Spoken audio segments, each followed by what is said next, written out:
안녕하세요. 전 아콘소프트라고 혹시 들어보신 분들이 많지 않으실 수도 있는데, 파스나 클라우드 네이티브에 관심이 있으신 분들은 칵테일 클라우드라고 하는 이름은 아마 아콘소프트보다 많이 들어보셨을 것 같아요. 칵테일 클라우드를 만들어서 서비스를 하는 회사가 아콘소프트고요. 저희 여러 파트너들 또 저희 모회사인 나무기술하고 같이 비즈니스를 진행하고 있습니다. 오늘 이제 자료를 준비를 했는데요. 한정된 시간인데 오전부터 세션을 들으면서 걱정이 좀 됐습니다. 너무 유사한 얘기들이 많이 나와서 어떻게 해야 될까? 근데 오늘 제가 드릴 설명은 기술적인 얘기는 제가 잘 모르기 때문에 아주 편안하게 들으실 수 있는 그런 주제로 말씀을 드리려고 합니다. 이 자리에 계신 분들이 아마 이 기술적인 백그라운드를 가지고 계신 분들도 계실 거고, 수요 기업에서 공부하러 오신 분들도 계실 거고, 아마 다양한 분들이 계실 거라고 생각합니다. 그래서 오늘 편안하게, 그리고 잠깐 쉬어가는 시간이라고 생각하셔도 될 것 같습니다. 2011년에 아마 이 기사를 이제 10년이 넘은 시간이지만 보신 적 있을 거예요. 소프트웨어 회사들이 세상을 다 먹는다 라고 하는 이 충격적인 기사가 있었습니다. 이 기사는 월스트리트 저널에서 제일 먼저 배포가 됐던 기사인데, 이 의미는 세상에 없던 새로운 비즈니스, 그때 당시 이제 처음 나온 것들이 우리 스마트폰이라는 게 탄생했고, 모바일, 소셜 이런 것들이 탄생을 하면서 우버, 에어비앤비 같은 회사들이 탄생을 했죠. 소위 얘기하는 빅테크 회사 혹은 이런 테크놀로지 기반의 회사들이 나왔습니다. 자, 그로부터 한 12년 후에 우리는 아까도 계속 얘기가 나왔던 챗GPT 이런 얘기들이 계속 나오기 시작했어요. 이게 2022년 말 23년이에요. 그리고 지금 1년이 지난 지금은 AI 안 쓰면은 난리 나는 거죠.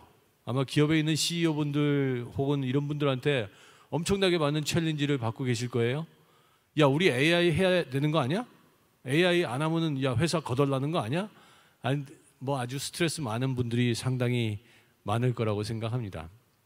자, 이 짧은 시간 동안 AI라고 하는 게 탄생을 했고, AI가 이렇게 우리 생활 속에 또 기업 내에 우리 모든 전반적인 환경으로 아주 깊숙이 스며들었어요. 그럴 수 있었던 이유가 바로 클라우드 네이티브의 기술의 발전이 아닌가 생각을 합니다. 그래서 지금은 소프트웨어가 세상을 먹어치우는 게 아니고 AI가 세상을 먹어치우는 시대가 된 거죠. 한 2주 전에 이런 기사를 봤어요. 사실은 이 기사를 한국에서 제가 찾은 게 아니고 제 해외에 있는 친구들이 저한테 보내줬는데, 전 세계에서 스타트업 하기 좋은 도시 9위에 서울이 선정이 됐다고 합니다.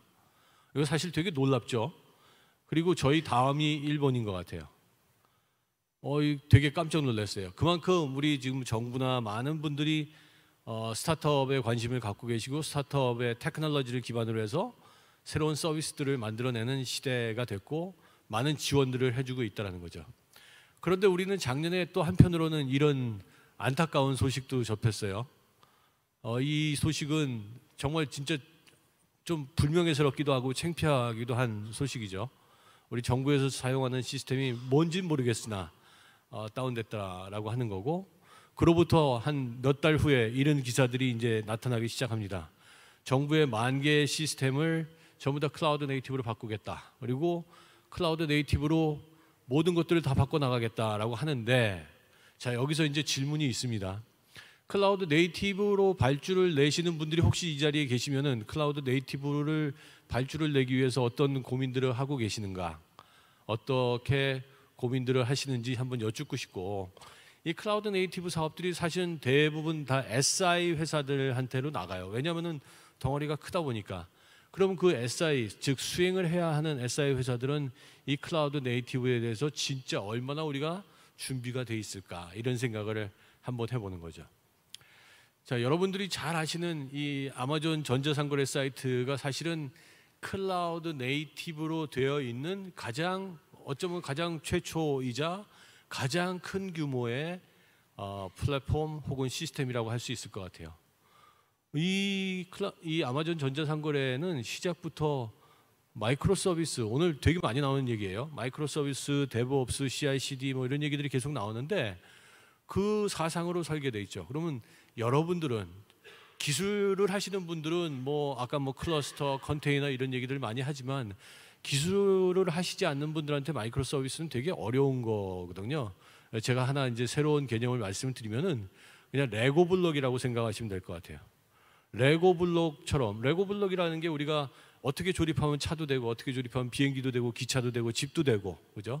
이런 것처럼 할 수 있는 환경, 할 수 있는 컴포넌트라고 이해해 주시면 되는데 소프트웨어를 이렇게 잘게 쪼개는 거죠. 그래서 이런 식으로 막 깍두기처럼 쓸어가지고 레고 블록처럼 조립을 하고 나면은 지금 보시는 것처럼 빨간색 표시가 되어 있는 뭐 하나가 잠깐 시스템에 문제가 있거나 업그레이드를 하기 위해서라도 전체 시스템에 영향을 받지 않는 그런 일이 벌어지는 거죠. 그래서 뭐 컨테이너 형태의 아까 우리 크라리온의 그 박 대표님이 컨테이너 설명을 잘 해주셨어요. 그 컨테이너 기술을 통해서 하고 있다. 그리고 데브옵스는 말 그대로 개발한 사람들이 운영까지 한다. 그래서 요 각각의 깍두기 하나씩을 한 팀이 혹은 작은 하나의 팀들이 개발하고 지속적으로 고도화하는데 전체 시스템에 영향을 미치지 않는다. 이게 클라우드 네이티브의 가장 근본적인 이유라고 할 수 있을 것 같아요. 참고로 저 전자상거래 사이트는 제가 예전에 듣기에 1초에 7번을 업그레이드 한다고 그랬거든요. 1초에 7번을 업그레이드 한다는 건 정말 대단한 일이죠. 아마 지금은 그거보다 훨씬 규모도 커졌을 거고 훨씬 더 빈번하게 우리가 흔히 얘기한 CI/CD, 즉 지속적으로 개발하고 지속적으로 배포하고 하는 일들이 지금도 벌어지고 있을 겁니다. 자, 클라우드 네이티브는 근데 이 말은 쉬우나 사실은 쉽지 않아요. 자, 첫 번째는 이 마이크로 서비스가 모든 업무에 다 적합한가? 근데 좀 전에 정부의 10,000개의 시스템을 전부 다 클라우드 네이티브 형태로 바꾸겠다라고 얘기를 했죠. 거기서 맞는 업무도 있을 거고 맞지 않는 업무도 있을 거라는 거죠. 그걸 어떻게 발라내지? 그래서 그런 것들을 잘 조화롭게 할 수 있을까라고 하는 것들도 중요한 부분이고, 그 다음에 이렇게 쪼개져서 여러 팀들이 여러 컴포넌트들이 움직이다 보면은 보안에 대한 부분이라든지 특히 이런 쿠버네티스나 이런 것들이 다 오픈소스 기반들이잖아요. 그런 거에 대해서의 취약점 이런 것들은 어떻게 할 것인가, 이런 것도 고민을 해야 될 부분이죠. 근데 더 중요한 부분은 정말 우리가 마이크로 서비스 형태로 개발할 준비가 되어 있는가, 우리는 애자일하게 개발할 수 있는 그런 캐퍼빌리티를 가지고 있는가, 그런 식으로 설계를 하고 디플로이 할 수 있는 물리적인 도구나 이런 것들이 다 준비가 되어 있는가, 이런 부분들에 대해서도 고민을 안 할 수는 없는 거죠. 그래서 이런 부분들을 쉽게 좀 더 편하게 해 줄 수 있도록 준비된 게 바로 오늘 계속 말씀드리는 클라우드 네이티브 플랫폼이라고 이해해 주시면 될 것 같습니다. 이 클라우드 네이티브 플랫폼은 뭐 개발을 하는 데 있어서도 전통적인 방식하고 달리 하는 건 다 아시잖아요. 그래서 그렇게 단순하고 심플한 표준화된 방식으로 개발할 수 있는 그런 방법론도 필요하고, 그리고 환경적인 측면에서도 같이 협업을 하거나 아니면 똑같은 형태로 개발할 수 있는 뭔가의 도구들이 많이 필요하고, 그리고 여러 팀들이 같이 일을 하다 보니까 어떻게 같이 주고받지? 어떻게 뭔가를 같이 릴리즈를 하지? 뭐 이런 거에 대한 정책적인 부분과 이런 협업이라는 것들이 많이 필요하게 돼 있습니다.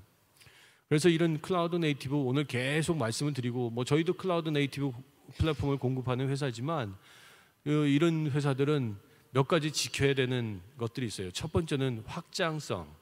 지금 오른쪽에 보시는 그림이 저희 고객사 중에 하나예요.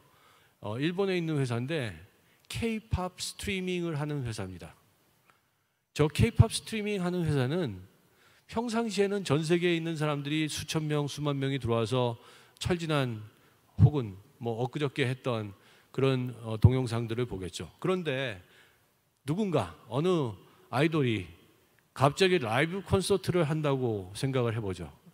우리 플랫폼을 통해서 라이브 콘서트를 전 세계에 중계합니다라고 하는 순간 수십만 명, 수백만 명이 그 플랫폼에 들어올 겁니다. 우리 학교 시스템 옛날에 그런 거 많이 있었어요. 수강 신청하는 날 퍼지는 일, 그죠? 자, 그런 것들을 어떻게 커버할 것인가, 이런 부분들이 클라우드 네이티브가 처리해 줘야 될 아주 펀더멘털한 기술들이죠. 그리고 계속적으로 기술이 발전하잖아요.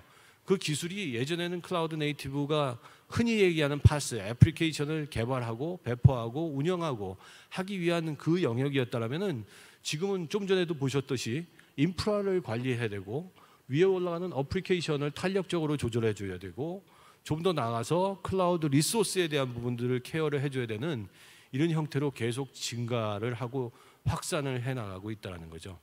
그런 것들 우리가 하기 위해서 사실 클라우드 네이티브 플랫폼을 공급하는 회사들은 어려움이 되게 많습니다. 계속 공부해야 되고 끊임없이 개발해야 되고 세상 돌아가는 거에 대해서 관심을 갖고 알고 있어야 되는 거죠. 좀 전에 말씀드린 것처럼 리소스 뭐 이런 모든 것들 위아래로 점점 확산을 시켜 나가야 되고, 그러다 보면은 향후에는 아마 이렇게 될 것 같아요. 이 클라우드 네이티브 플랫폼은 기업이 클라우드 네이티브 환경으로 적용을 하는 데 있어서 반드시 필요한 엔진이다. 근데 그 엔진이 여러 개의 그동안 쪼개져 있던 펑션들이 다 따로따로 있는 것이 아니고 하나로 올인원 형태로 탑재될 것이다. 그래서 지금은 싱글 올인원 클라우드 네이티브 플랫폼이라고 얘기를 하고 그거를 모던 클라우드 네이티브 플랫폼이라고 얘기를 합니다. 자, 이 안에는 이런 기능들도 들어가요. 리소스를 예측할 수 있는 기능들을 이제 AI를 통해서 산정을 합니다. 우리가 AWS에서 쓰고 있는데 이 클라우드가 웃기는 게 있잖아요. 쓰면 쓸수록 가격이 점점 많이 들어갔는데 왜 그럴까? 그러면 이거 갈아타면 될까? 분산시켜야 되나? 뭐 이런 여러 가지들 고민을 하는 거죠. 그래서 이 프라이스를 시뮬레이션 할 수 있는 기능, 뭐 일부 이제 오퍼레이션 관점이나 IaaS 관점에서는 CMP라고 하는 기능 혹은 FinOps라고 하는 기능에서 그런 기능들을 제공하고 있지만 이제 클라우드 네이티브로 한 덩어리에 몰려들게 되면은 좀 더 재밌는 일이 벌어질 것 같아요. 그리고 그 안에서 개발을 하고 배포하고 뭐 지속적으로 관리하고 업그레이드하는 모든 일련의 라이프 사이클을 아마 AI가 컨트롤하는 형태가 될 수도 있지 않을까? 사실 저희도 지금 심각하게 고민 중에 있어요. 또 한 가지는 이제 우리 지금 LLM 같은 경우 물어보면 다 나오는데 그것도 왜 사람이 굳이 모니터링을 해야 되지? 그냥 AI가 딱 에이전트에 서 있다가 이상 있는 것들을 얼러트 주고 지가 1차 조치를 할 수 있거나 스케일업, 스케일 뭐 다운을 하거나 뭐 이런 여러 가지 방법들도 AI를 통해서 할 수 있지 않을까?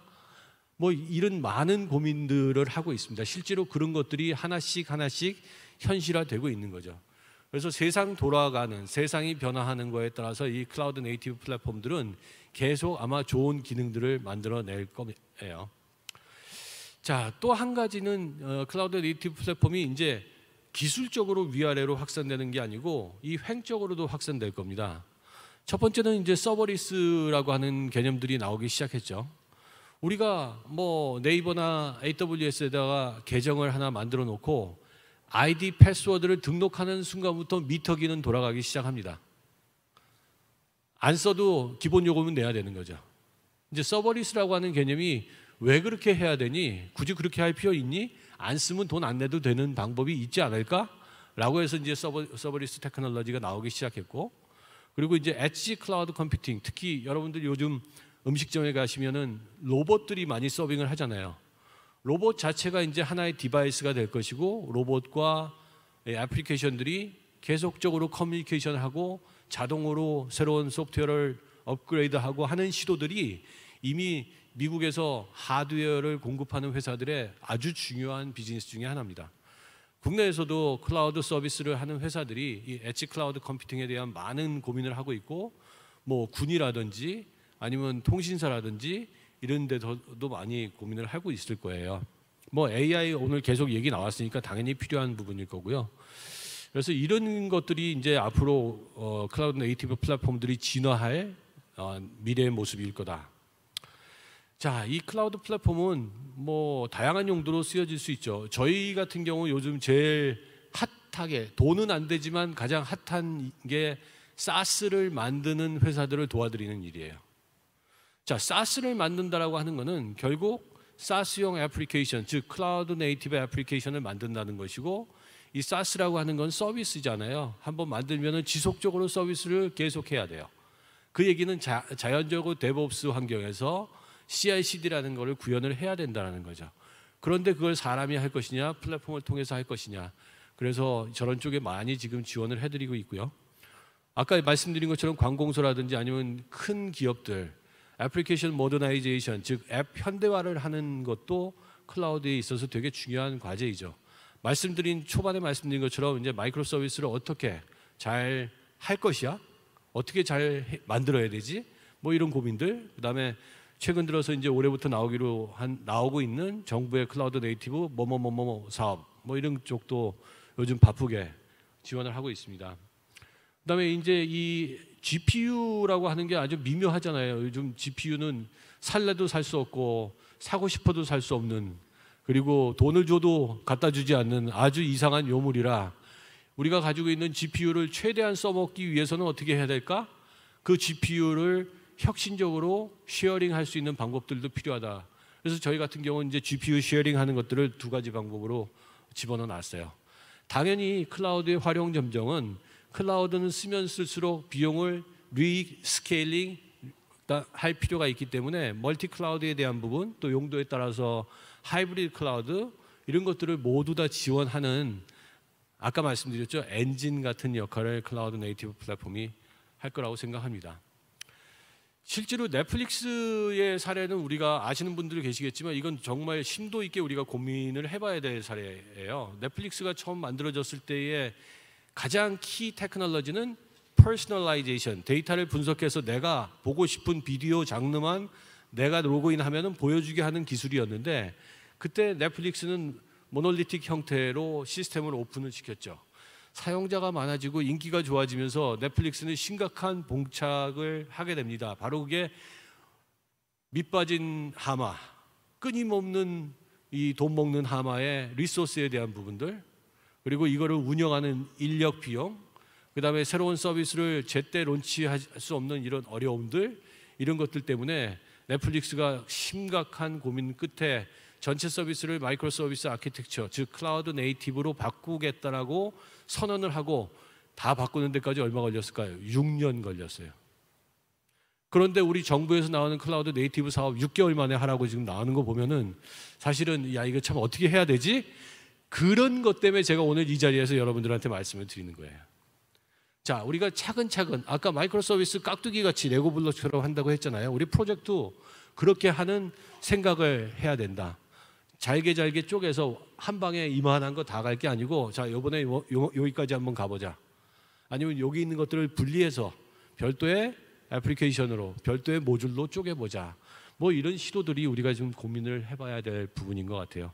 결국에 넷플릭스는 이렇게 하고 나서 4마리 토끼를 잡았어요. 비용, 그다음에 온타임 서비스, 그다음에 사람에 대한 부분, 그리고 가장 중요한 커스터머 만족. 이 4가지의 4마리 토끼를 다 잡아서 지금 넷플릭스 주가가 얼마? 600불 정도 되죠? 네, 그런 회사가 되어 있습니다. 자, 제가 여태까지 말씀드린 거를 조금 재밌는 비디오인데 조금 철이 지났어요. 근데 이제 차가 2대가 나올 겁니다. 하나는 사고를 당한 차고 하나는 사고를 낸 차예요.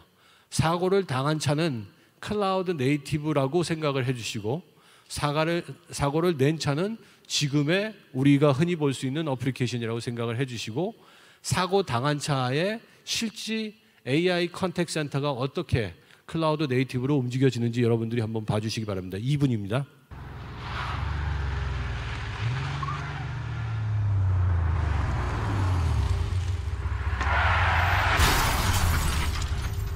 No. It's just construction. That's all. No. I'm not driving. Are you okay? Yeah, you? I'm good. Oh, no, not you. Listen, I'm gonna have to call my agent. Mr. I'm gonna get Burton? right back to you. Mr. Burton, this is Insure Corp. We've received sensor data that indicates you were in an accident. Are you injured in any way? I'm not injured, no. Is anyone else injured? I don't believe so. Okay, where's my agent's number? We have pinpointed your location and we are showing your car is not drivable. So we are dispatching an Uber car to take you to your destination. That would be great. I'm pressing 1. English. E-N-G-L-I, English. May we give your coordinates to our appraiser drone to perform the appraisal? Absolutely.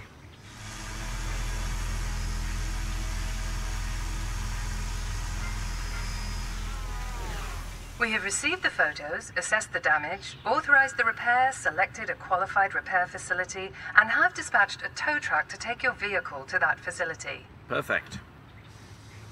Yes, hi, this is... Yes, I'll hold. We have looked up the other vehicle's insurance, transmitted the appropriate data to create the claim, and filed the California SR1 accident report. Can you confirm the information is correct on your phone, then hit the accept button? I'll check it right now.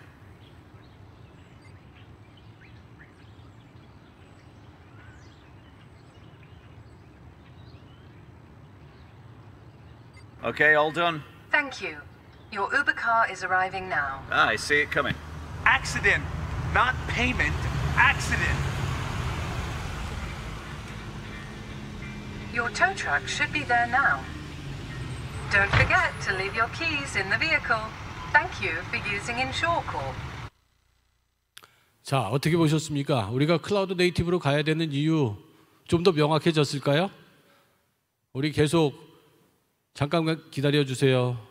뭐 언제 받을지 모르는 전화를 붙잡고 있는 시대에 계속 붙잡혀 계실 건지, 아니면은 모든 서비스를 알아서 해주는 시대로 점프업을 할 것인지, 바로 거기에 클라우드 네이티브 해답이 있다라고 여러분들한테 말씀드리면서 발표 마치겠습니다. 감사합니다.